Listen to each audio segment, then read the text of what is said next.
A single whispered word can pull a god from the stars. This is Theurgy, the ancient art of divine operation, a practice far beyond simple spells.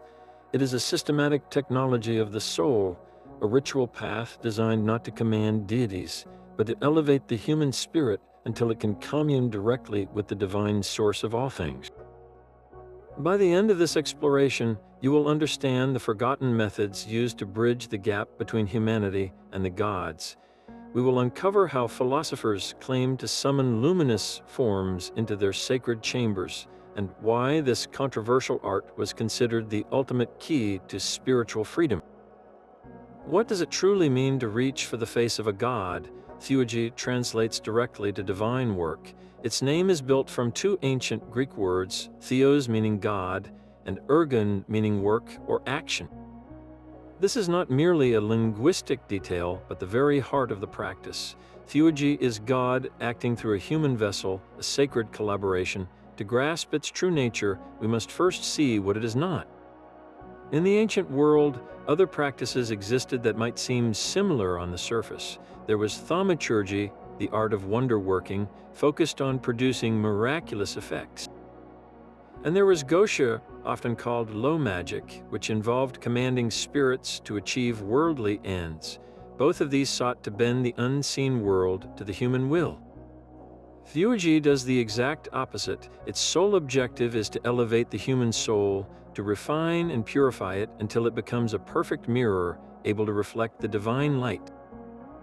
The Theurgist does not command a god. Instead, they prepare a sacred space, both within their own being and in the ritual chamber, making it so luminous, so harmoniously aligned, that a deity chooses to descend. This is an act of profound invitation, not compulsion. The entire process rests on a specific view of reality. Imagine the universe not as a random collection of things, but as a vast, ordered hierarchy of light. At the very top is the ultimate source, the ineffable one from which all existence emanates, like light streaming from a single, blindingly brilliant sun. Each subsequent layer of reality is a step down from this pure source, a little further from that original radiance, until we reach our own dense, material world. The human soul in this system is a traveler that has descended from that high realm and become entangled in the physical. Theurgy is the map and the vehicle for the return journey. It is the spiritual technology for navigating this hierarchy upwards, a step-by-step process of reascension. The rituals and symbols are not the goal in themselves. They are tools designed to recalibrate the soul, to attune it to the higher frequencies of the divine realms, facilitating a conscious participation in the cosmic order. This cosmic map of a descending and ascending soul was not born in a vacuum. It was meticulously charted by some of antiquity's greatest philosophical minds. The entire structure of Theurgy rests upon the bedrock of Platonism and its later evolution, Neoplatonism. For the Theurgist, philosophy was not an abstract intellectual exercise. It was the essential blueprint for reality itself, a guide to the very architecture of the divine. Think of Plato's famous theory of forms. He proposed that our tangible world of trees and tables is just a dim reflection of a higher, perfect realm.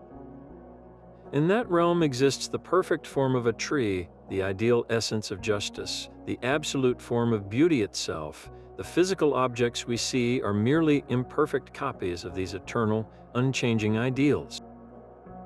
This idea creates a fundamental split between the higher, real world of perfect being and our lower world of fleeting, shadowy becoming. The Neoplatonists, led by the profound thinker Plotinus, took this framework and built an entire cosmology from it. At the very apex of everything, Plotinus placed the one. This is not a god in any personal sense. It is the ultimate, incomprehensible source of all existence, beyond all thought, all description, even beyond being itself. It is pure, undifferentiated unity. From this perfect and overflowing source, reality necessarily emanates. The first thing to pour forth from the one is the nous, the divine mind. This is the realm of Plato's perfect forms, where all ideas and archetypes exist in a state of perfect, simultaneous knowledge. From the nous then flows the world's soul, the animating principle that breathes life and order into the cosmos, structuring the physical universe. And finally, from the world soul, individual human souls descend into the realm of matter into our bodies. This is the great descent. The soul, a fragment of the divine, falls into the darkness of the material world and forgets its true, luminous origin. It becomes trapped, confused by the senses and the distractions of the physical. For Plotinus, the path back was primarily one of intense philosophical contemplation. Through deep thought and turning inward, the soul could remember its origin, retrace its steps, and achieve a mystical union with the One, an experience he called ecstasy. But a later philosopher, Iamblichus, delivered a crucial correction that became the very engine of Theurgy. Iamblichus argued that for a soul that has fallen completely into a physical body, pure philosophy is not enough. The mind alone is too weak to make the entire ascent. How can a soul entangled in matter, he reasoned, climb back to the immaterial divine using only its intellect? It is like trying to lift yourself out of a deep well by your own hair. The embodied soul, stained by its contact with the physical, needs a tangible handhold. It requires a system that works not just on the mind, but through the body and the spirit together. He declared that the divine cannot be approached by thought alone. It must be encountered through sacred acts, through symbols and rituals that the gods themselves have provided. For Iamblichus, the universe is not just a mental construct. It is a living, symbolic text written by the gods. Theurgical rituals are the method for reading that text and responding to it. They are a practical technology that uses physical substances, chants, and sacred objects to speak the language of the cosmos, thereby pulling the soul upward step by step. This was the monumental shift. Philosophy provided the map, but Theurgy provided the vehicle for the journey home. Iamblichus faced a philosophical crisis that would reshape the entire practice of Theurgy. He was a Syrian philosopher, a student of the great Porphyry, who was himself a direct disciple of Plotinus, but Iamblichus broke from his teachers on a fundamental point. He watched as brilliant minds attempted to reach the divine through contemplation alone, and he saw that for most people, this path was impossibly steep. The intellect, he argued, is a tool forged in the material world. How could it possibly grasp what lies entirely beyond matter? It was like trying to hear a symphony with your eyes.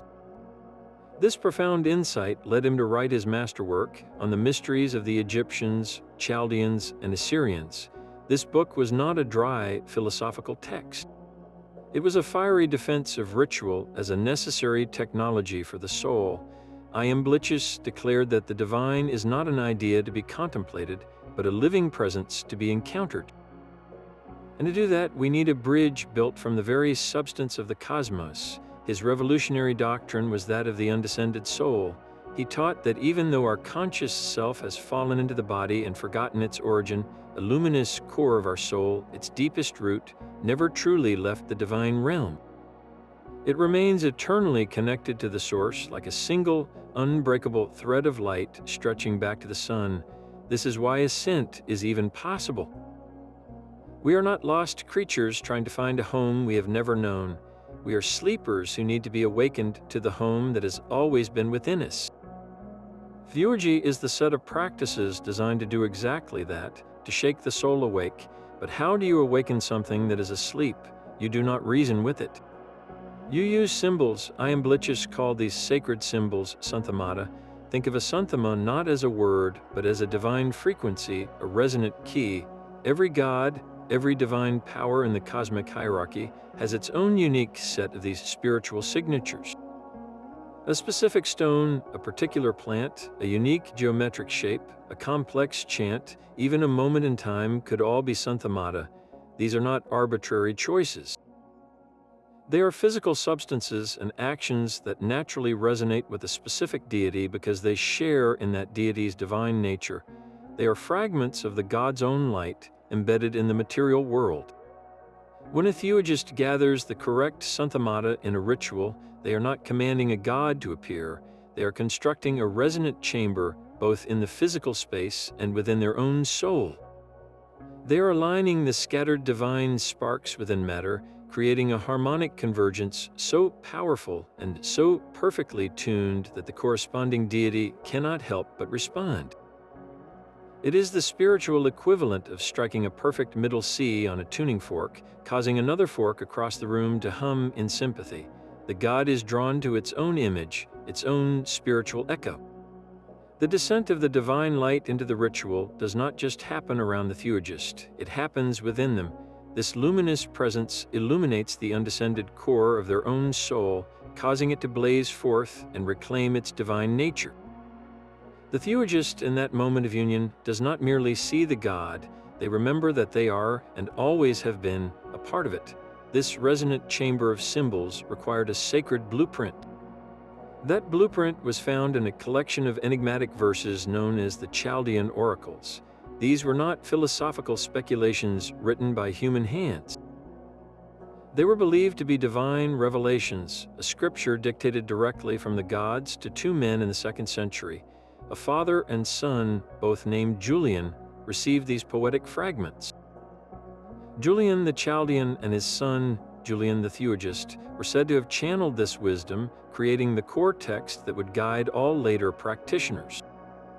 The oracles presented a breathtaking and complex vision of the cosmos. At its summit sat the transcendent Father, a figure of pure, ineffable fire, the ultimate source beyond all creation. From this Father emanated a powerful and paradoxical goddess, Hecate. She was the dyadic womb of all existence, the great connector who stood between the Father's transcendent fire and the swirling abyss of the material world. She was the cosmic crossroads, the gateway through which divine power flowed downward and through which the human soul could attempt its ascent upward. The verses then describe the emanation of the world's soul, a living, intelligent fabric that structures the visible universe, all filled with divine sparks and teeming with spiritual beings. But this was far more than a cosmic map. Woven throughout this poetic cosmology were cryptic instructions for ritual practice. The oracles spoke of specific prayers, of the proper use of herbs and stones, and of the precise moments to perform certain rites. They detailed the ascent of the soul, warning of hostile spirits in the lower realms and guiding the Theurgist on how to navigate past them. One famous fragment instructs the practitioner not to look upon the divine directly, lest they be overwhelmed by its pure fire, but to let a deep silence cradle the intellect, allowing the divine light to fill them. The influence of these oracles on later Theurgy was immense and undeniable. Centuries after their composition, the great Neoplatonist Proclus, a master of theurgical practice in Athens, held them in the highest esteem. He wrote extensive commentaries on the Chaldean oracles, treating them as a revealed text equal to the dialogues of Plato. He structured his own complex rituals and his understanding of the divine hierarchy directly from their verses. Even 1,000 years later, during the Byzantine era, the scholar Michael Psellos studied and wrote about them, preserving their enigmatic wisdom for future generations. For these thinkers, the Chaldean oracles were not ancient poetry. They were a living, breathing technical manual, providing the sacred language and the spiritual engineering required to build a bridge to the gods.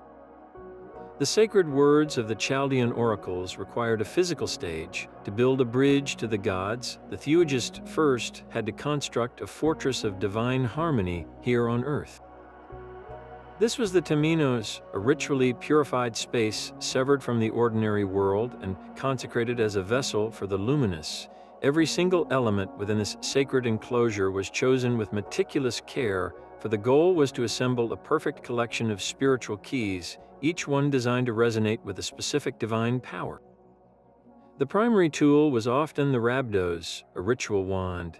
This was not a simple stick. It was crafted from a specific type of wood, chosen because its natural properties were believed to be a synthema for a particular god or cosmic force.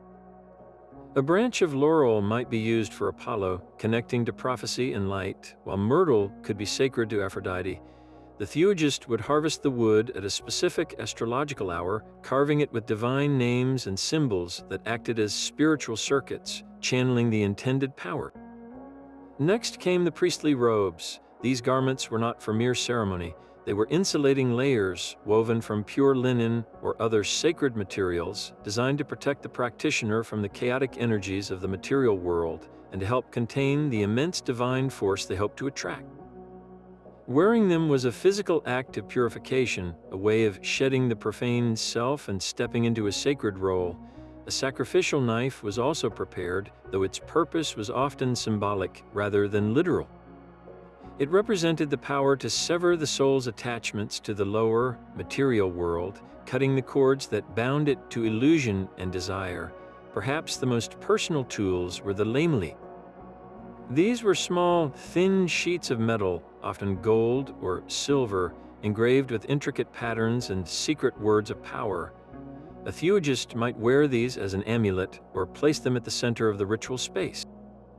They were like spiritual batteries, permanently inscribed with santhamata that would constantly hum with a divine frequency, aiding in the soul's ascent and offering protection. With these implements gathered, the work of preparing the teminos could begin. The chosen space, often a secluded room or a natural grove, underwent a rigorous cleansing. The theurgist would bathe in pure water, fast for a period, and recite prayers to purge the area of any lingering spiritual contamination. Then, with precise movements, they would draw a protective circle or a complex geometric figure on the ground, sometimes using a special sacred powder. This boundary was not just a line, it was a firewall, a declaration that within this circle, only the divine order would reign. It kept out the chaotic influences of the lower spiritual realms, the distracting echoes of the everyday world. Finally, the theurgist would call upon guardian spirits, divine sentinels assigned to each cardinal direction. These beings were invoked not as slaves, but as allies, asked to stand watch and maintain the sacred integrity of the space.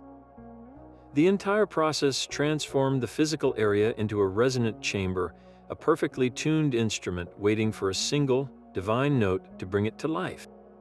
Within this purified space, every object becomes a living word in a divine vocabulary.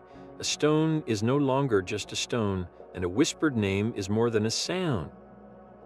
They are santhamata, sacred tokens that bridge the chasm between our world and the realm of the gods.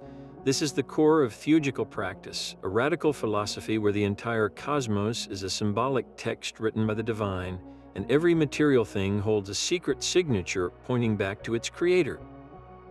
A specific herb, like vervain, might resonate with the goddess Venus because it shares in her essence of love and harmony. A geometric shape, such as a dodecahedron, could be a santhama for the entire cosmos, its complex form mirroring the structure of the heavens. The theurgist acts as a spiritual linguist, learning this language of correspondences to construct sentences of power and invitation. For example, to call upon Helios, the great solar deity, a practitioner would not shout demands into the sky. Instead, they would carefully assemble a collection of his santhamata. They might use a lamella, a thin sheet of pure gold, because gold is the metal of the sun, sharing its incorruptible and radiant nature. Upon this lamella, they would engrave sacred symbols associated with Helios, perhaps a chariot or a radiating eye, along with secret vowel sequences believed to be the very sounds of solar light. When this lamella is placed at the center of the ritual space and bathed in the light of the noonday sun, it is not merely a representation. It becomes a focal point, a resonant antenna humming with the specific frequency of the solar god. It calls to its source, and the source responds, not out of obligation, but out of a natural attraction to its own image, its own spiritual echo made manifest in the world. This intricate system of symbolic links forms the hidden backbone of countless Western esoteric traditions. The elaborate correspondences found in medieval grimoires, linking planets to metals, colors, and spirits, are direct descendants of the theurgical santhamata. The alchemist's belief that lead corresponds to Saturn and gold to the sun is not a random assignment, but an inheritance from this ancient worldview where every substance has a divine place in a cosmic chain. The theurgist understood that to work with a symbol was to interact directly with the cosmic principle it represented. How does one begin to learn such a silent, invisible language? A deep silence settles within the sacred circle. The air itself feels charged, waiting. This is the moment of catharsis, the essential purification. Before any god can be approached, the vessel must be made clean. The theurgist begins not with words, but with a profound cleansing of the self. For days, they abstain from certain foods, fasting to quiet the demands of the body. They bathe in pure, flowing water, not merely to wash the skin, but to symbolically and spiritually rinse away the grime of everyday life. Every impure thought, every distracting desire is consciously set aside. This is the first and most crucial step, for a soul clouded by the material world cannot hope to reflect the divine light. It is like trying to polish a mirror while it is still covered in dust. Only when the inner noise has stilled can the real work begin. With the self purified, the ritual space is then activated through a series of preliminary invocations. The theurgist does not immediately call upon the highest god. That would be like trying to address a king without first speaking to his courtiers. Instead, they begin by respectfully summoning the preparatory deities and the guardian spirits of the four directions. These are the gatekeepers and the guides of the cosmic hierarchy. With specific prayers and offerings of incense, the theurgist asks for their presence and protection to strengthen the sacred boundary of the circle and to ensure the ritual proceeds in harmony with the divine order. This establishes a stable and secure platform, a consecrated stage from which the great invocation can be launched. Now comes the heart of the rite, the klesis, or the call. This is not a loud shout or a desperate plea. It is a precise, resonant utterance. The theurgist begins to chant the secret names and sacred formulaic hymns, the logoi, associated with the specific god they wish to invite. These are not ordinary names. They are strings of powerful vowels, sequences of sounds believed to be the very fabric of that deity's being. A name like Io, for instance, was considered a supremely potent solar invocation. Each syllable is vibrated with focused intent, its sound weaving a tapestry of power in the air. The theurgist might recite a long, poetic hymn detailing the god's attributes, its cosmic role, and its glorious descent from the highest realms. This verbal architecture is not a request. It is an act of sympathetic resonance, a tuning of the soul and the space to a specific divine frequency. The practitioner becomes a living santhama, their voice and their entire being humming with the signature of the god. Then, in the wake of this resonant call, a profound shift occurs. This is the epiphany. The air in the chamber may seem to thicken with a palpable presence. A strange, divine light might manifest, not seen with physical eyes, but perceived directly by the soul. Some accounts describe a sudden, overwhelming warmth, or a feeling of immense peace and cosmic love. Others speak of hearing a silent voice that imparts wisdom directly into the mind. The god has not arrived as a man might walk into a room. Instead, its power and consciousness descend into the ritual space and into the very soul of the theurgist. It is an intimate fusion, a sacred encounter where the boundaries between the human and the divine momentarily dissolve. In this state of sublime communion, the theurgist is transformed. Their consciousness, now illuminated by the divine presence, can perceive truths normally hidden. They might receive visions, understand complex philosophical mysteries, or gain insight into the hidden workings of the cosmos.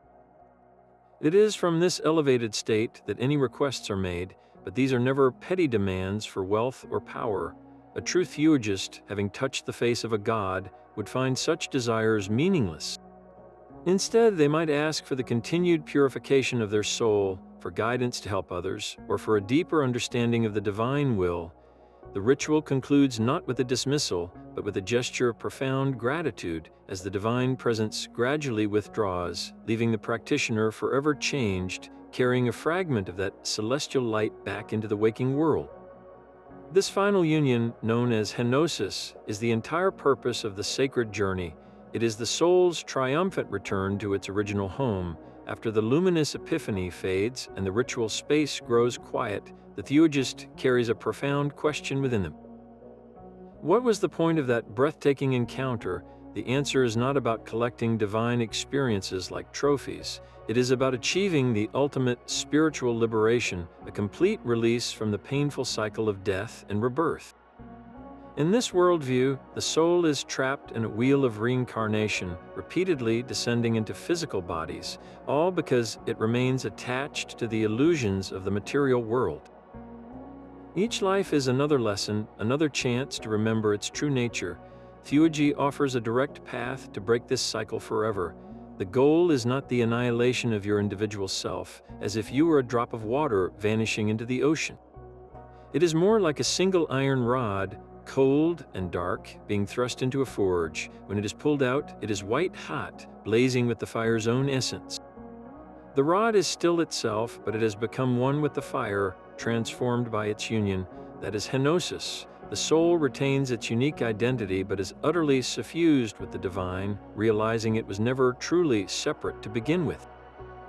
This ascent is not a single, sudden leap into the infinite. It is a meticulous, step-by-step climb up the cosmic ladder, with each rung representing a higher state of being. The journey begins close to home with the first and most personal spiritual guide, your own divine guardian, or daemon. Think of this being not as a whimsical spirit, but as your higher self, a celestial mentor assigned to your soul. It is the part of you that never fell, the undescended spark that Iamblichus spoke of, forever connected to the source. The initial theurgical rites are designed to make conscious contact with this inner daemon. This is the first great milestone, achieving alignment with your own highest potential. Once this connection is firmly established, the soul is ready for the next phase of the climb. The theurgist then begins the work of uniting with the higher, cosmic deities. This involves a systematic ascent through the planetary spheres. You might first call upon the god of the moon, absorbing its qualities of reflection and transition.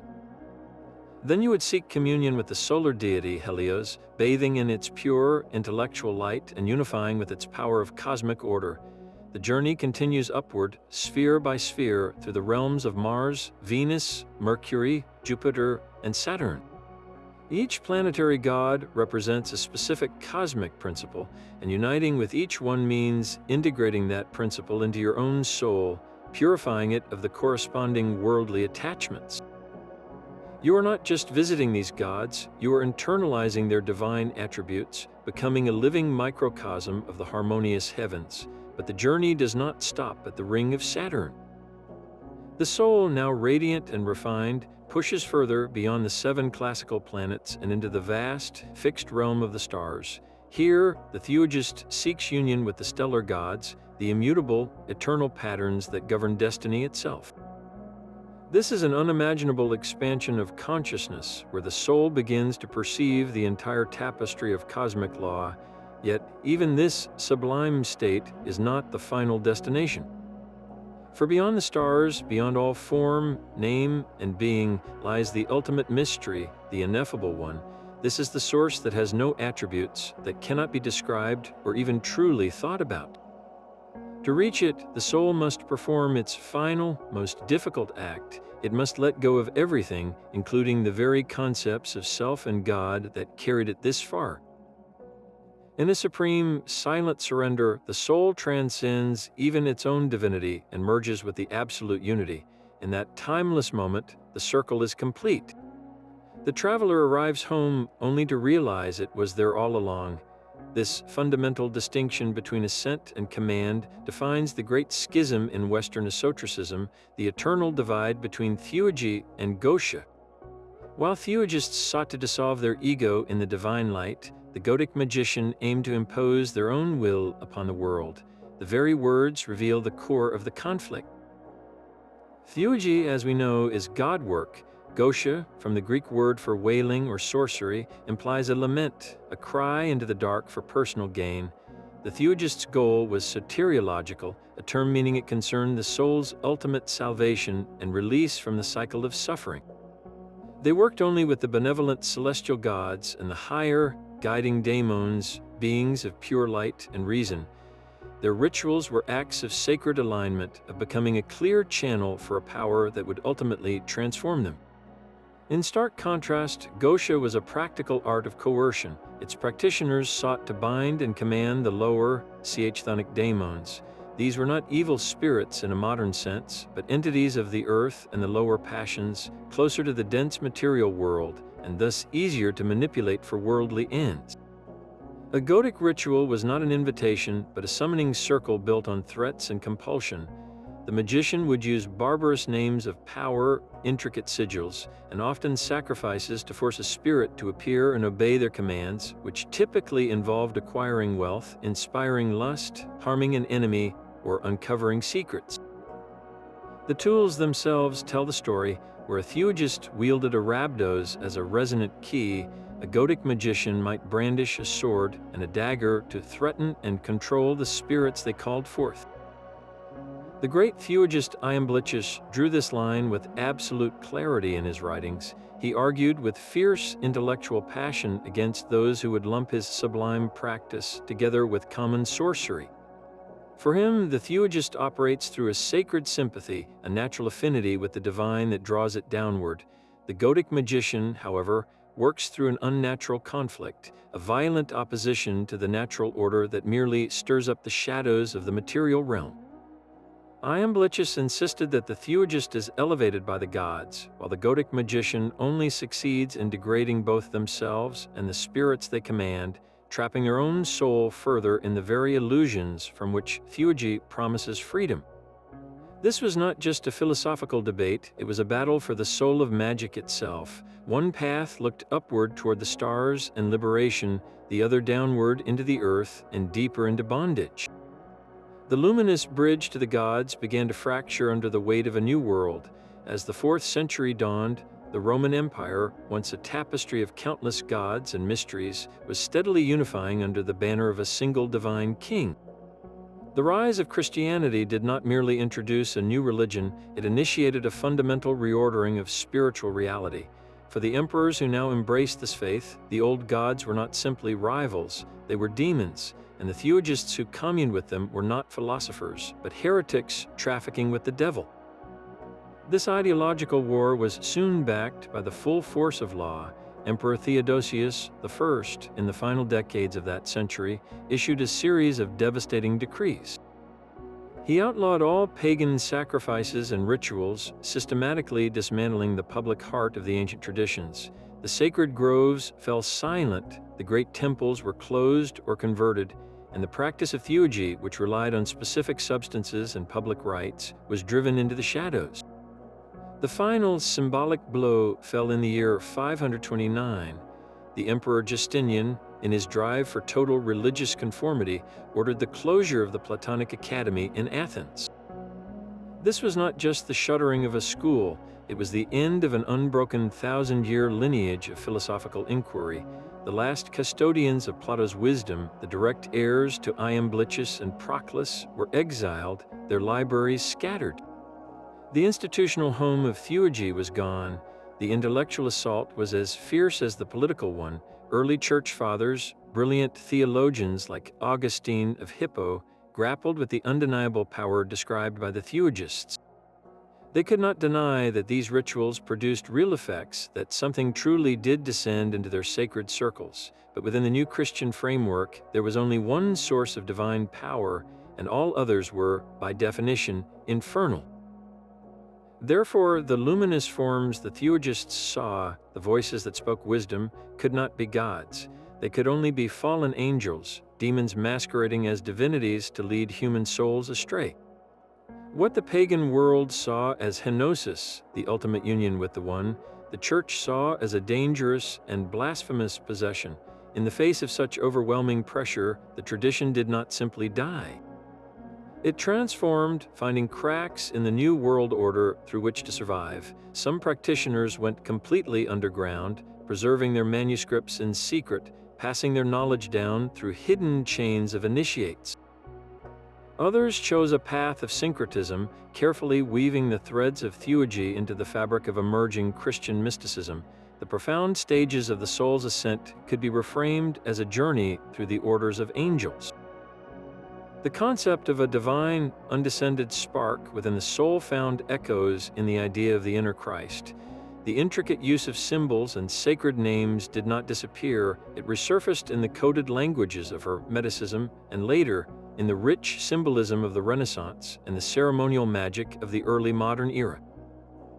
The bridge was damaged, but its blueprints were saved, waiting for a time when the world might once again look upward and remember the ancient art of divine ascent. The luminous bridge did not collapse, it simply slipped underground, flowing through hidden channels in the New World Order. Within the fortress of Byzantine Constantinople, a remarkable scholar named Michael Psellos performed a delicate act of intellectual preservation. Living in the 11th century, Psellos was a towering figure in the Byzantine court, a Christian philosopher and statesman. Yet in his private studies, he maintained a deep and public fascination with the very pagan wisdom his empire had officially condemned. He wrote extensive commentaries on the Chaldean oracles, treating these ancient verses not as demonic trickery, but as a profound source of spiritual science. His genius lay in reinterpretation. Psellos argued that the gods and daemons described in the oracles were not rivals to the Christian God, but were, in fact, the same beings the Bible called angels and archangels. The theurgical ascent of the soul became, in his hands, a mystical journey through the Christian celestial hierarchy. He transformed the old symbols into a new code, allowing the core technology of divine communion to survive by wearing a Christian mask. This was not a betrayal of the tradition, but a necessary adaptation, a way to keep the embers of a sacred fire alive while a new theological winter settled over the land. At the very same time, a parallel story of survival was unfolding far to the south. As the light of Greek learning dimmed in Europe, it blazed anew in the capitals of the Islamic world. In Baghdad, a massive translation movement was underway, sponsored by enlightened caliphs who hungered for the knowledge of the ancient world. Teams of scholars diligently rendered the great works of Plato, Aristotle, and the Neoplatonists from Greek and Syriac into Arabic. Among these texts were the core Hermetic writings, those mystical dialogues attributed to the sage Hermes Trismegistus, which were saturated with theurgical ideas about ascending through the cosmic spheres to achieve gnosis, or divine knowledge. These translated texts did not merely gather dust in libraries, they became the intellectual fuel for brilliant Islamic philosophers and mystical societies. A group known as the Brethren of Purity, operating in Basra during the 10th century, composed a vast encyclopedia of knowledge known as the Epistles of the Brethren of Purity. Their work was a breathtaking synthesis of science, philosophy, and mysticism, and woven throughout it were distinctly theurgical threads. They adopted the Neoplatonic model of a universe emanating from the One, and they described the soul's journey back to its source through a process of spiritual purification and intellectual enlightenment that echoed the theurgical ascent. For them, the rituals were internalized, becoming meditative practices and intellectual exercises designed to purify the soul and align it with the active intellect, a divine intermediary reminiscent of the Nous. The Santamata were no longer physical stones and herbs, but the very concepts and virtues the seeker cultivated within. This was Theurgy translated into a new spiritual language, its essence preserved within the vibrant vessel of Islamic mysticism. The bridge to the gods, though renamed and rebuilt with different materials, still held its ancient purpose, guiding the human soul on its journey homeward from exile. Centuries later, a single manuscript would shatter the long theological winter. In the thriving heart of 15th century Florence, the scholar Marsilio Ficino was given a monumental task by his patron, Cosimo de' Medici. Drop everything, he was told, and translate this immediately. The text was the Corpus Hermeticum, a collection of writings believed to be the work of the ancient Egyptian sage Hermes Trismegistus, a contemporary of Moses. To the thinkers of the Renaissance, this was not a dusty relic, it was a bombshell of primal wisdom, a voice from the very dawn of time revealing a theology that predated and even foreshadowed Christianity. Ficino's translation of the Hermetic corpus, along with his subsequent work on Plato and Plotinus, electrified the intellectual world. Here, in these newly recovered texts, was the full blueprint of Theurgy, the ancient art of divine ascent, now available for a Christian Europe desperate to reconnect with its spiritual roots. The Renaissance was not just a rebirth of art, it was the resurrection of a forgotten spiritual technology. Ficino himself became a practitioner of this revived art. He developed a system of astral magic, believing that just as the Theurgists used Santhamata, he could capture the benevolent influences of the planets.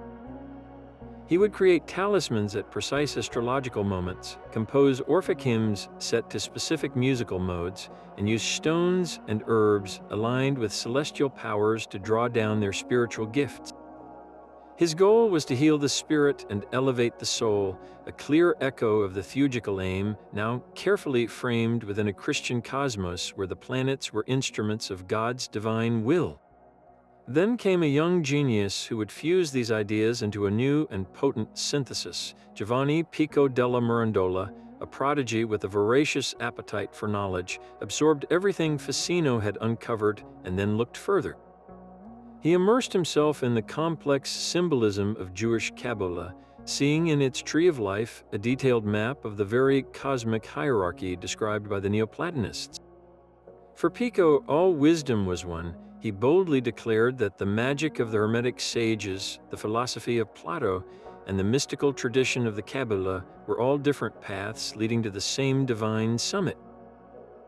His revolutionary act was to weave these threads together into a new form of Christian theurgy. In his famous oration on the dignity of man, Pico presented a breathtaking vision of humanity's place in the universe.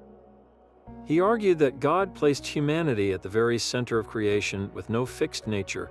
A human is not a predetermined being, but a creature of limitless potential, free to ascend the great chain of being through will and knowledge, or to descend into brutishness through ignorance. This was the ultimate affirmation of the theurgical journey. The path to God was not one of passive prayer, but of active, magical self-transformation. Pico's Christian theurgist would use Kabbalistic permutations of Hebrew letters, believed to be the very language of God, as new Santhamata to call upon the angels of the celestial spheres. They would employ Hermetic rituals and Neoplatonic contemplation to purify their soul, step by step, climbing past the planetary angels, past the stellar orders, aiming for a final union with the Godhead. This was no longer a forbidden pagan art, it was the highest calling of humanity, a sacred science to reclaim our lost divine dignity. In the studies of Florence, the bridge to the gods was not merely rediscovered, it was rebuilt with new stones, laying the unshakable foundation for the entire Western esoteric tradition that would follow. A scholar's chamber in Elizabethan England becomes a new kind of sacred space. Here, the Renaissance dream of a Christian theurgy found its most daring and complex expression in the figure of John Dee. A brilliant mathematician, astronomer, and advisor to Queen Elizabeth I, Dee was the quintessential Renaissance magus, a man who believed the universe was a divine cryptogram waiting to be decoded. He was not satisfied with merely reading ancient texts. He sought a direct, living conversation with the architects of creation. This pursuit led him to a fateful partnership with a scryer named Edward Kelly. Dee, the intellectual, would provide the profound prayers and questions, while Kelly, gazing into a shoestone of polished obsidian, would describe the angels who appeared and relay their messages. Together, they did not merely summon spirits, they received what they believed was an entire lost system of divine knowledge, the original language of paradise. This was the birth of Enochian magic, a vast cosmological structure dictated over several years by angels like Uriel and Michael. The system included a complete, syntactically complex language with its own alphabet and grammar, detailed maps of the universe divided into 30 ethers or aerial realms, and a series of complex rituals involving specific tables of letters, seals, and invocations. Dee's work was far more than a simple angelic invocation. It was a grand theurgical project with a singular, breathtaking goal to restore the perfect, pre-fall wisdom of Adam. In the Dee's worldview, Adam possessed a direct, intuitive understanding of the true nature of God's creation, a knowledge encoded in the original, Adamic language. This language was not a mere tool for communication, it was the very substance of divine power, To speak, it was to command nature itself, for every word was a perfect synthema, a resonant key that aligned the speaker directly with the fabric of reality. The fall from Eden was also a fall into Babel, a shattering of this perfect linguistic unity into the confused fragments of human tongues. The Enochian language, delivered by the angels, was presented as the restoration of that primal tongue.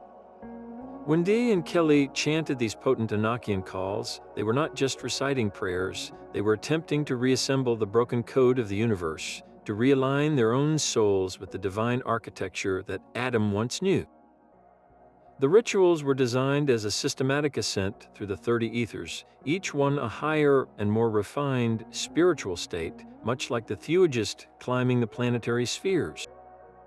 The ultimate aim was a state of pure gnosis, a direct knowledge of God that would heal the rift caused by the fall and restore humanity to its rightful, dignified place as a conscious participant in the divine order. In John Dee's library, the ancient art of summoning gods was reborn as a quest to speak the language of angels and reclaim a lost inheritance of power and wisdom.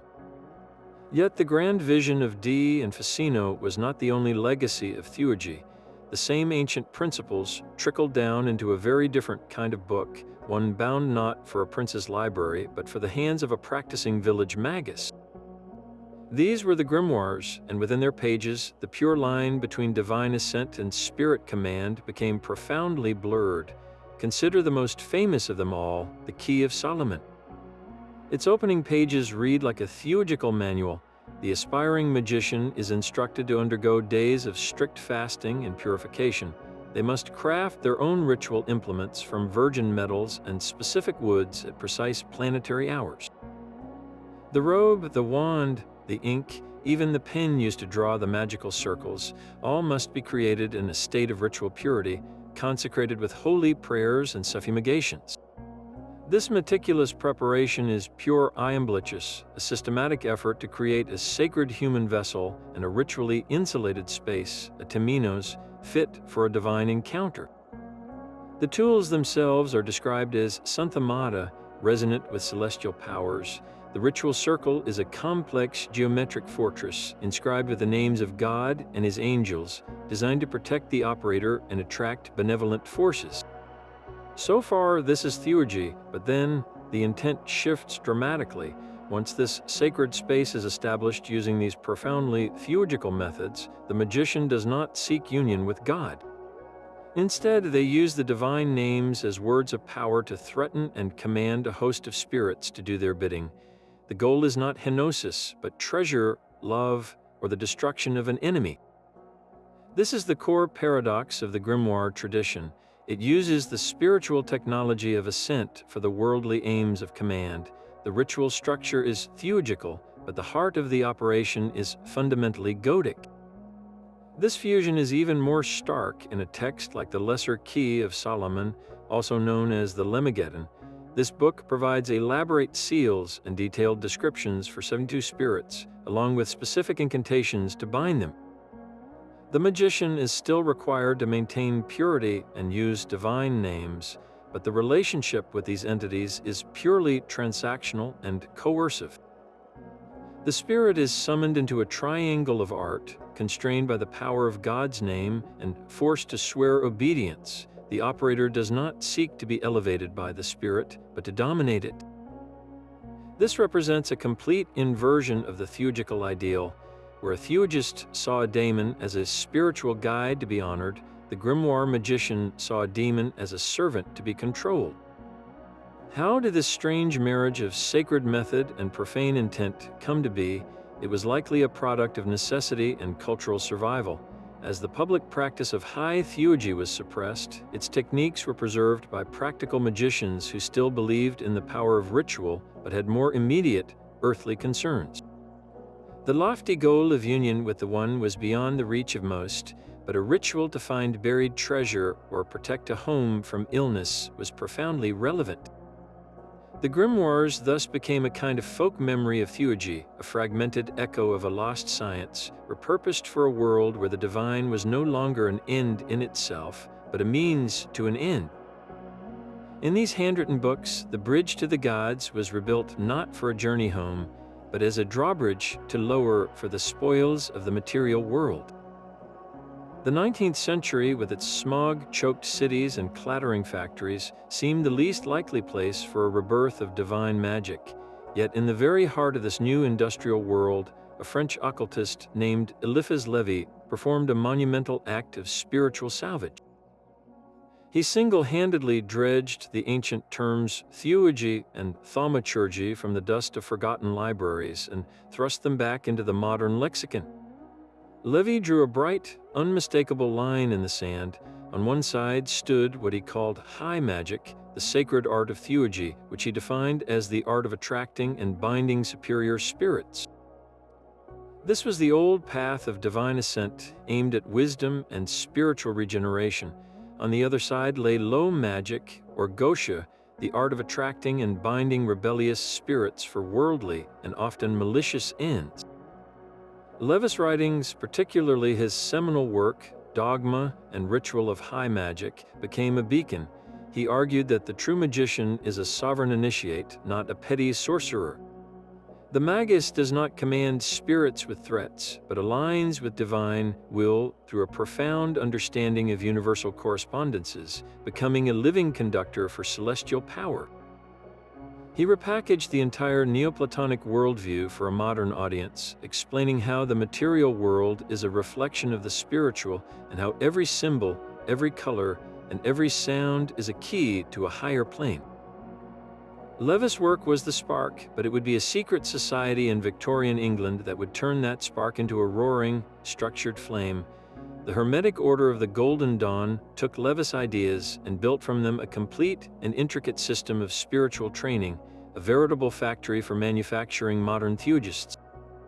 Their entire curriculum was a grand synthesis, weaving together Lévy's magical correspondences, the Kabbalistic tree of life, Egyptian god forms, and alchemical symbolism into a single, coherent ladder of ascent. For the Golden Dawn initiate, the Kabbalistic tree of life was not merely a diagram, it was the ultimate cosmic map. This tree, with its 10 spheres, or sephiroth, and 22 connecting paths, charted the entire journey of the soul from the material world, Malkuth, all the way back to the infinite source, Kether. Each sephirah represented a specific divine attribute, a stage of consciousness, and a realm of spiritual beings. Theurgy, in this system, was the methodical climb up this tree. The initiate's first step into this vast curriculum was the neophyte ceremony, a powerful ritual of death and rebirth. The candidate, blindfolded and bound by a cord, represented the soul trapped in the darkness of material existence. They were led into a temple that symbolically represented the universe, surrounded by officers playing the roles of ancient Egyptian deities. Through a series of solemn oaths, purifications with water and fire, and dramatic symbolic actions, the candidate's lower self was symbolically sacrificed. The climax came with the removal of the blindfold, representing the first flash of inner illumination, the awakening of the divine spark. This was not a play, it was a profound psychological and spiritual operation designed to actually trigger a shift in the initiate's consciousness, severing their attachments to the mundane world and aligning them with their higher genius, their inner daemon. Once this foundation was laid, the initiate began the real work of invocation. This was where the theory became a living experience, a practitioner seeking to unite with the power of, say, Jebura, the sephirah of severity and strength, would not simply read about it. They would perform the ritual of the pentagram to purify their space. They would then visualize the specific divine form associated with that sphere, perhaps the powerful Egyptian god Horus in his warrior aspect. Dressed in the sephirah's corresponding colors, surrounded by its symbolic tools, the magician would then vibrate the divine name associated with Jebura, a name like Elohim Jibber.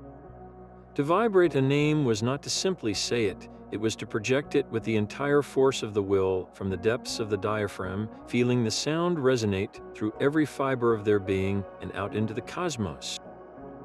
This complex act of visualization, symbolic alignment, and vocal resonance was the modern equivalent of assembling ancient Santhamata. The practitioner was constructing a multidimensional key built from their own body, voice, and mind, designed to unlock a specific divine current and allow it to flood into their awakened consciousness, lifting them one more step up the tree of life toward an ultimate reunion with the divine source. The 20th century shattered the old spiritual containers, and from the wreckage emerged a figure determined to forge a new theurgy for a new age. Aleister Crowley took the ancient map of Ascent and declared that the territory itself had changed.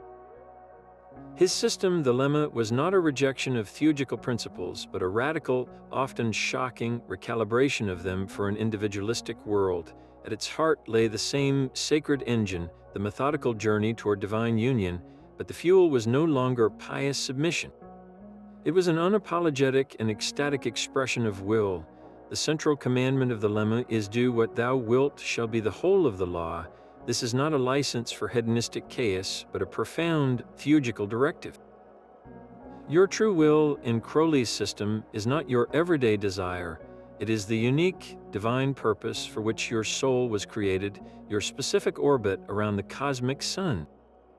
To discover and enact this will is the ultimate act of sacred alignment, the modern equivalent of the theurgist's ascent up the celestial ladder.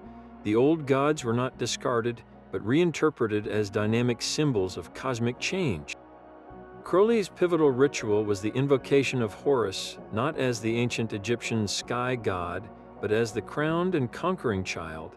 This divine child represented the new eon of Horus, an era of assertive individualism and direct spiritual experience that was succeeding the passing ages of paternalistic religions. To invoke Horus was to actively call down this new cosmic current into one's own being, to become a vessel for the forces of the future. This was a classic theurgical operation using a divine name and symbolic forms as Santa Mata to attract a specific god form, but its goal was to shatter the old paradigms within the self and inaugurate a personal revolution. A more intimate and regular practice was the Mass of the Phoenix. This solitary rite, performed daily at sunset, is a stark, symbolic theurgy of self-transformation. The magician prepares a cake of light, a mixture of meal, honey, and their own vital fluids, consecrating it as a representation of their entire being, their solar phallic energy.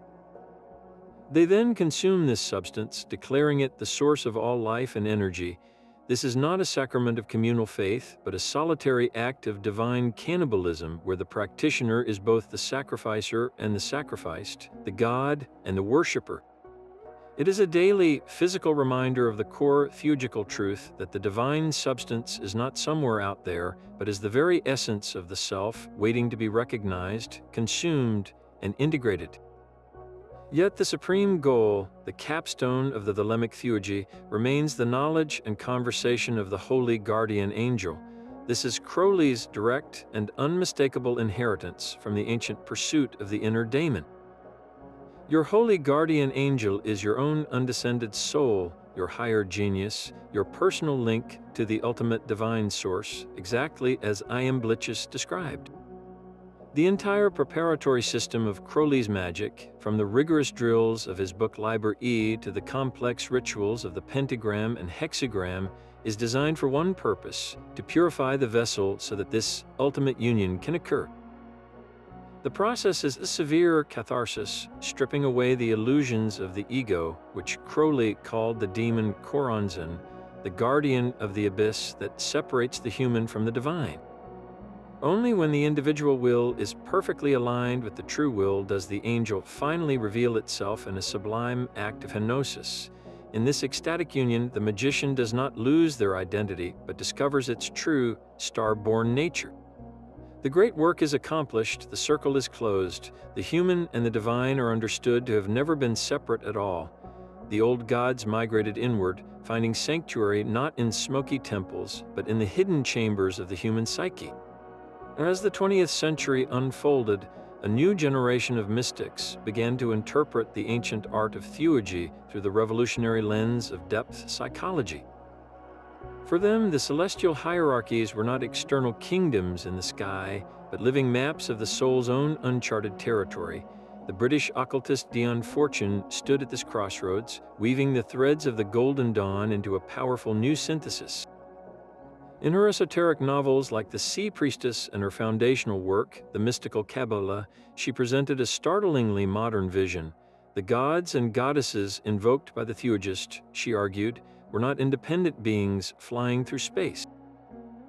They were personifications of vast, impersonal cosmic forces, archetypes that structure the collective unconscious itself. When a practitioner calls upon Isis, they are not summoning a distant Egyptian queen, but awakening the archetype of the Great Mother within their own psyche, tapping into the universal power of nurturance, magic, and transformation that this symbol represents.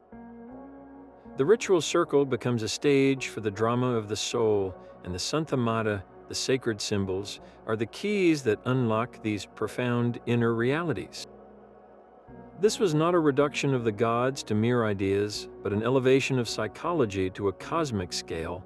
The theurgical ascent was reframed as a journey of self-discovery, a conscious engagement with the titanic forces that shape our deepest thoughts, desires, and fears. This psychological interpretation found a powerful echo in the work of Carl Jung.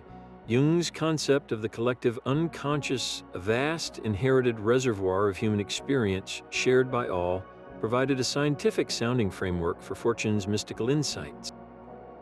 The gods and spirits of old were, for Jung, archetypes, universal patterns of behavior and imagery that emerge from this deep, shared well. The process Jung called individuation, the lifelong task of integrating the conscious ego with the contents of the unconscious, reads like a direct parallel to the theurgical ascent. Where a Neoplatonist sought to climb the planetary spheres to unite with the One, the individual in Jungian therapy works to integrate the shadow, to dialogue with the anima or animus, and ultimately to encounter the archetype of the self. This self, symbolized by mandalas, sacred circles, or images of a divine child, represents a state of wholeness and psychic centering that is the modern equivalent of kenosis, the divine union. It is the God within, realized. In this new paradigm, the Theurgist's ritual is not about compelling an external deity to descend. It is a sophisticated technology for making the unconscious conscious. The rhythmic chanting, the focused visualization, the potent symbols, all serve to bypass the critical ego and speak directly to the deep psyche. By consciously invoking the archetype of, say, Mercury, the magician is not begging a god for cleverness. They are actively stimulating the mental, communicative, and adaptive capacities within their own being. They are performing a sacred act of self-creation, pulling themselves upward toward wholeness by integrating the fragmented pieces of their own divine nature. The bridge to the gods was now understood as a bridge built between the conscious mind and the vast, star-lit ocean of the unconscious. The ultimate goal remained the same, a sublime reunion with the source of all, but the path now led directly through the labyrinth of the self. A quiet revolution is unfolding in modern spiritual practice, one that seeks to resurrect the divine technology of the ancients for a contemporary world. This revival takes two distinct yet parallel paths, reflecting a fundamental tension between historical purity and living adaptation. On one side stand the Reconstructionists, practitioners who believe that the efficacy of Theurgy lies in its precise, historical form. Groups of Hellenic polytheists and dedicated Platonists meticulously study the surviving texts of Iamblichus, Proclus, and even the Emperor Julian. Their goal is not to invent, but to rediscover.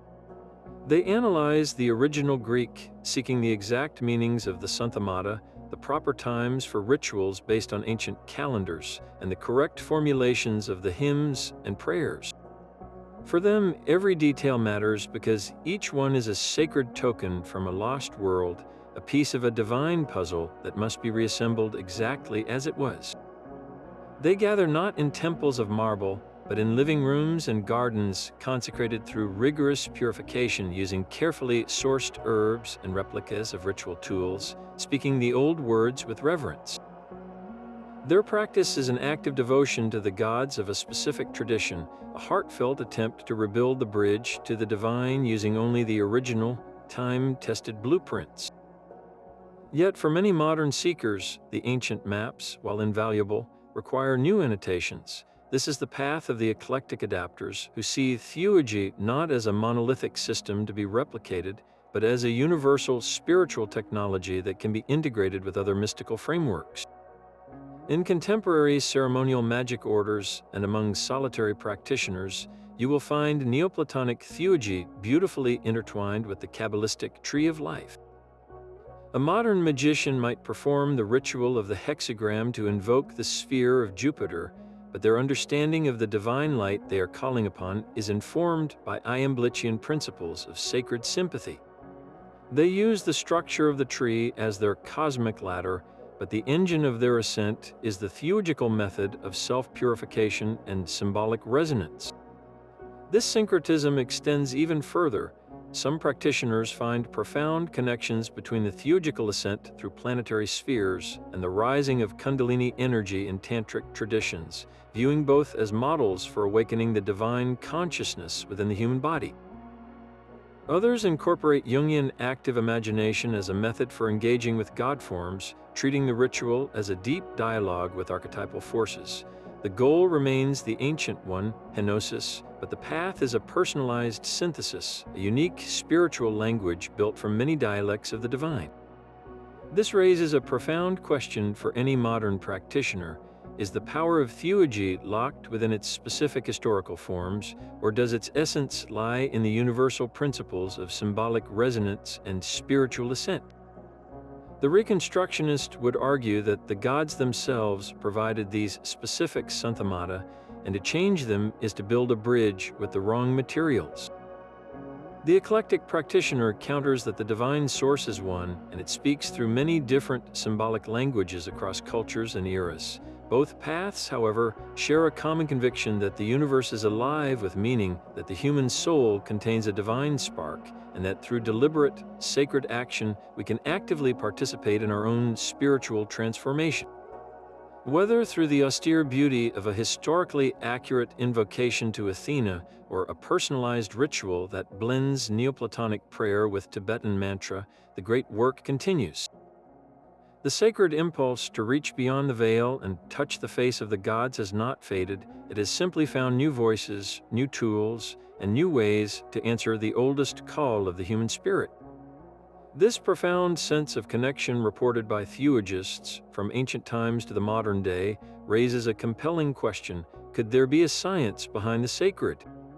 Modern neurology and psychology offer intriguing perspectives on how these rigorous practices might produce such genuine, life-altering experiences.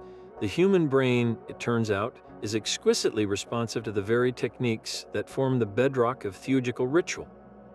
Consider the power of rhythmic chanting. When a practitioner repetitively intones a sacred vowel sequence or a divine name, this sustained, rhythmic vocalization can have a profound effect on the mind. Neuroscientific studies suggest that such rhythmic stimulation can help synchronize brainwave patterns, guiding the brain into alpha and theta states. These are the brainwaves associated with deep meditation, heightened creativity, and the quieting of the brain's default mode network, the part of our mind that constantly chatters about our personal identity and worries. In this neurologically softened state, the rigid boundaries of the everyday self begin to relax, creating an opening for feelings of profound unity and connection, a state that closely mirrors descriptions of mystical union. Focused visualization, another pillar of Theurgy, acts as a powerful engine for neuroplasticity. When a magician meticulously visualizes a complex god form, holding the image of a radiant deity in their mind's eye with intense concentration, they are not merely daydreaming. They are actively forging and strengthening neural pathways. The brain does not always make a firm distinction between a vividly imagined experience and a real one. By repeatedly visualizing themselves in communion with a divine force, the practitioner's brain begins to encode these experiences as real, reshaping their internal model of reality and their place within it. This neural remodeling can lead to tangible changes in perception, confidence, and a deep-seated sense of meaning. Then there is the placebo effect, but in its most potent, ritualized form. This is not about sugar pills, but about the incredible power of belief and expectation supercharged by a powerful symbolic framework. When a person fully invests in a theurgical system, convinced of its truth and efficacy, their belief alone can initiate profound psychological and even physiological changes. The ritual itself, with its purified space, special tools, and prescribed actions, creates a powerful context that tells the brain something extraordinary is about to happen. This expectancy primes the mind and body for a transformative experience, unlocking innate capacities for healing, insight, and emotional release that are normally inaccessible. The ritual structure provides a safe container for this powerful shift to occur. These scientific insights do not debunk theurgy, they simply describe the possible mechanisms of its operation. Whether one interprets the experience as connecting with an external deity or awakening a dormant archetype within the collective unconscious, the transformative result for the practitioner is equally real. The brain becomes the finely tuned instrument upon which the sacred symbols are played, and the music it produces is the experience of the divine. This intersection of ancient practice and modern understanding invites us to see theurgy not as superstition, but as a sophisticated technology of consciousness, a user manual for the human spirit that we are only just beginning to comprehend in the language of science. Such a profound spiritual technology is often misunderstood, reduced to a caricature of its true self. One of the most common misconceptions is that theurgy is a form of divine parlor magic, a way to summon gods to perform trivial tricks or grant selfish wishes. This could not be further from the truth. A theurgist seeking union with the ultimate source of reality would no more ask for a winning lottery ticket than a physicist meeting Einstein would ask for help with a crossword puzzle. The goals are of an entirely different magnitude. Theurgy is not about commanding higher powers, it is about transforming the self to be worthy of their presence. Another persistent myth, born from centuries of religious conflict, is that theurgy is inherently demonic. This view stems from a fundamental theological disagreement. From a traditional Christian perspective that recognizes only one God, any other spiritual entity, no matter how luminous, must be a fallen angel in disguise. The theurgist, however, operates within a polytheistic or panentheistic framework where the cosmos is filled with a hierarchy of divine beings, all emanating from a single good source. The gods they invoke are not demons, but expressions of that ultimate goodness, each representing a pure cosmic principle like justice, wisdom, or beauty. The danger lies not in the nature of the gods, but in the unprepared state of the human practitioner. Perhaps the most subtle and insidious risk is spiritual inflation. After a powerful visionary experience where one has felt the immense power and consciousness of a god form, the ego can attempt to claim that power for itself. The practitioner might start to believe they are the god, or that they have become inherently special and superior to others. This is a tragic misunderstanding of the experience. True theurgical union is an act of humble participation, not of becoming the source itself. It is like a single cell in your body suddenly believing it is the entire human being. The cell is a vital part of the whole, but it is not the whole. Inflating the ego in this way halts all spiritual progress and can lead to arrogance, isolation, and a complete distortion of the practice's purpose. There is also the very real potential for psychological destabilization. The theurgical path deliberately dismantles the ordinary structures of the self to make room for something greater. When you engage in intense visualization, prolonged chanting, and profound symbolic work, you are essentially rewiring your own psyche. If this is done without proper grounding, or if the practitioner has unaddressed psychological wounds, the process can unleash overwhelming energies. Visions that were meant to be illuminating can become terrifying, and the dissolution of the ego can feel like a psychotic break instead of a liberation. This is why traditional systems always emphasized long preparation and guidance from a teacher. Finally, traditional sources consistently warn of attracting misleading or malevolent spirits. This is not a warning about demons in a cartoonish sense, but a sophisticated understanding of the spiritual ecology. the Theurgist seeks to commune with the highest, most refined beings. But the unseen world is understood to be populated by a vast range of entities, including lower, chaotic spirits that thrive on raw emotion and egoic energy. If a ritual is performed with impure intention, with pride, or with a desire for personal power, it is like broadcasting on a low-frequency signal. You may not reach the celestial gods you intended, but you will certainly attract something that resonates with that lower vibration. These entities can feed the practitioner's arrogance, offer deceptive visions, and generally lead them further away from genuine illumination. The ancient safeguards of purification, protective circles, and virtuous living were not superstitions. They were essential protocols for navigating a real and complex non-physical terrain. The path of divine work demands immense respect for the powers it engages and for the profound transformation it initiates within the human soul. History remembers Iamblichus not only as a philosopher, but as a living conduit of divine power.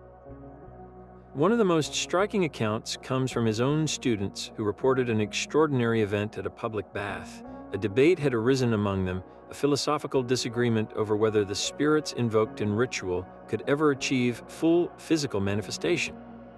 Iamblichus, rather than arguing with words, is said to have simply led the group to the nearest bathhouse. There, standing before the water, he performed a brief, silent rite. To the astonishment of all present, two radiant, youthful figures materialized from the air. These were not vague phantoms, but solid, tangible beings who interacted with the environment, even taking possession of two large jars and carrying them before vanishing. This was not a display of power for its own sake, but a direct demonstration of his core teaching that the correct use of sacred symbols could bridge the chasm between the spiritual and the material, making the divine tangibly present in our world. A century earlier, the legend of Julian the Theurgist tells of a moment when this divine art decided the fate of an empire. The story goes that the army of the philosophically minded Emperor Marcus Aurelius was trapped on a barren plain during his campaign against the Germanic Quadi tribe. Parched and dying under a merciless sun, the Roman legions faced annihilation. In this desperate hour, Julian, who accompanied the emperor, ascended a hill and began a powerful invocation. He called upon the celestial gods of the air and sky, employing the sacred Santhamata detailed in the Chaldean oracles. As he chanted, witnesses reported seeing him surrounded by a gathering darkness. Then a miraculous storm erupted directly over the Roman forces. Lightning struck the enemy lines, while a life-giving deluge of rain filled the Romans' canteens. Some accounts even claim the rain was accompanied by hail that fell only upon the Quadi, scattering them in terror. This event, celebrated in Roman histories as the miracle of the rain, was attributed by later Theurgists not to chance, but to a perfectly executed theurgical operation aligning human need with the divine will that governs the elements themselves. Centuries later in Athens, the master Proclus was said to have achieved an intimate and regular communion with the goddess Hecate. His biographer, Marinus, records that Proclus performed the sacred rites of the great goddess with such perfect devotion and understanding that he could summon her luminous form into direct visibility. The account describes not a vague light, but the full epiphany of the goddess herself, her cosmic form shining with a radiance that illuminated the entire ritual space. This was not a rare, fleeting vision, but a recurrent event in his spiritual practice, the ultimate validation of a life dedicated to philosophical purity and ritual precision. For his students, this was proof that Theurgy was a repeatable spiritual technology. When the human soul is perfectly purified and the sacred symbols are correctly employed, the divine response is not a matter of faith, but of experiential fact. These stories, passed down through generations of practitioners, form the living testimony of Theurgy's power. They were not mere fables, but the foundational evidence that the bridge to the gods could indeed be crossed, and that those who knew the sacred codes could, for a moment, bring the celestial light to earth. A blank canvas is a silent temple waiting for a god to speak. This same current of divine inspiration that fueled the Theurgist ascent also ignited the greatest creative explosions in human history. The ancient Greeks did not believe a poet crafted his verses from sheer intellect alone. They spoke of a daemon, a divine spark, a personal genius that whispered the melodies and visions into the waiting soul of the artist. To create something truly transcendent was to perform a kind of theurgy, to become a clear vessel so a higher power could pour beauty directly into the material world. The artist, like the ritualist, had to prepare themselves through discipline and purification, making their mind and body a resonant chamber for a muse to fill. The creative act itself was the klesis, the call, and the resulting masterpiece was the tangible epiphany, the God made visible in paint and stone. During the Renaissance, this belief was not a vague metaphor, it was a practical reality for masters like Michelangelo. He did not merely carve stone, he believed he was liberating the angel trapped within the marble. His intense focus, his profound understanding of human form and divine proportion, was his ritual purification. When he stood before a massive block of Carrara marble, he was not just a sculptor, he was a theurgist calling forth a divine form from the raw chaos of matter. The resulting David or Pieta is not simply a statue, it is a santhema made solid, a physical object that continues to resonate with the power of the vision that inspired it. It is beauty itself descended into our world and frozen in time. Centuries later, the Romantic poets explicitly described their craft in these terms. William Blake spoke of conversing with angels and prophets as he composed his illuminated books. For him, the act of writing and drawing was not invention, but dictation from a spiritual realm just beyond the veil of ordinary sight. Samuel Taylor Coleridge's experience writing Kubla Khan is a perfect case of this interrupted theurgy. He claimed the entire poem came to him in an opium-induced dream, a fully formed vision from a divine source. He began furiously writing it down, acting as a scribe for this influx of inspiration, only to have the thread broken by a visitor from the mundane world. The poem remains a magnificent fragment, a testament to a creative epiphany that arrived fully formed, as if channeled from another dimension. Even in our modern era, composers have echoed this ancient sentiment. Wolfgang Amadeus Mozart described the process of composition as a mysterious download. He said that once a piece was complete in his head, it would come to him not in fragments, but as a whole, beautiful vision, and he merely had to transcribe it as quickly as he could. This is not the laborious work of construction, but the receptive act of a vessel being filled. The symphony already existed in a perfect, non-physical realm, and Mozart's genius lay in his ability to tune his consciousness to its frequency and write it down. In every case, the pattern is the same. The rigid, controlling ego of the artist must step aside through a combination of intense technical mastery and a surrender to something greater. A space is cleared. Then, from a source that feels utterly external and infinitely wise, the inspiration floods in. The painter feels the brush guided by an unseen hand. The writer feels the characters speaking their own words. The composer hears the melody as if from a distant radio. This is the creative act as theurgical operation, where the human collaborates with the divine to summon new meaning and beauty into the waiting world. This ancient impulse to actively shape our spiritual reality now echoes through countless modern bookstores and meditation apps. The core theurgical idea that humanity can consciously participate in the divine has quietly become a foundational pillar of contemporary alternative spirituality, far beyond the structured rituals of secret societies. You can hear its distant echo in the modern language of manifestation, when a practitioner visualizes their desired future with intense emotion, repeating affirmations as if they are already true. They are engaging in a form of sympathetic resonance. They are attempting to align their personal energy, their inner state, with a specific outcome in the external world, using focused intention as their primary tool. This is a democratized, psychological version of the theurgical principle. Where Neoplatonists used specific santhemata to resonate with a god, the modern manifester uses gratitude and visualization to resonate with a new job or a loving relationship, operating on the same belief that the inner world can consciously influence the outer. The widespread concept of connecting with your higher self is a direct descendant of the pursuit of the inner daemon. This higher self is not a distant God, but your own undescended soul, your personal fragment of the divine source, exactly as Iamblichus taught. Modern guided meditations that lead you to meet this wiser, more luminous version of yourself are performing a kind of simplified theurgy. They create a quiet, internal taminos where you can dialogue with your own guiding genius, seeking its counsel for life's challenges and its confirmation of your true purpose. Similarly, the popular idea of spirit guides often reflects the theurgical understanding of benevolent daemons. These are not seen as fallen angels or demons, but as helpful, evolved beings who assist in our spiritual growth, much like the higher, guiding spirits a theurgist would respectfully invoke before attempting to contact the planetary gods. In modern pagan and polytheistic revivals, the theurgical legacy is even more direct. A practitioner who sets up an altar to Aphrodite, adorning it with roses, seashells, and copper, is gathering Santhamata.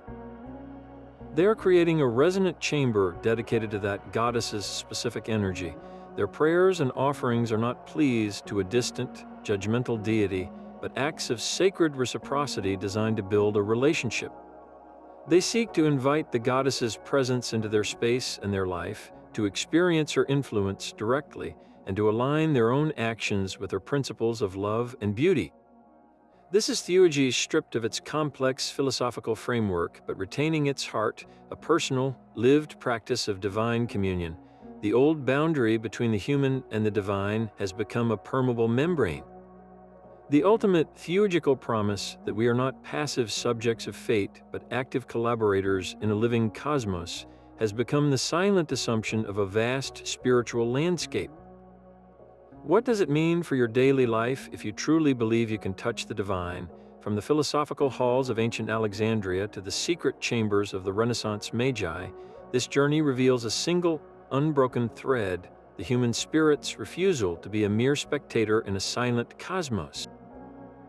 Theurgy is not a dusty relic of superstition, but a profound and enduring technology of the soul.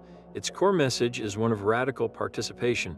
It teaches that we are not meant to simply believe in the divine from a distance, but to actively engage with it, to refine our own being until it becomes a vessel capable of holding the celestial light. This is the great work, a sacred science of self-transformation that uses the resonant keys of symbol, ritual, and virtue to unlock our own latent divinity. It is a path that demands everything, promising in return the one thing we have always sought: a genuine and direct encounter with the source of all that is.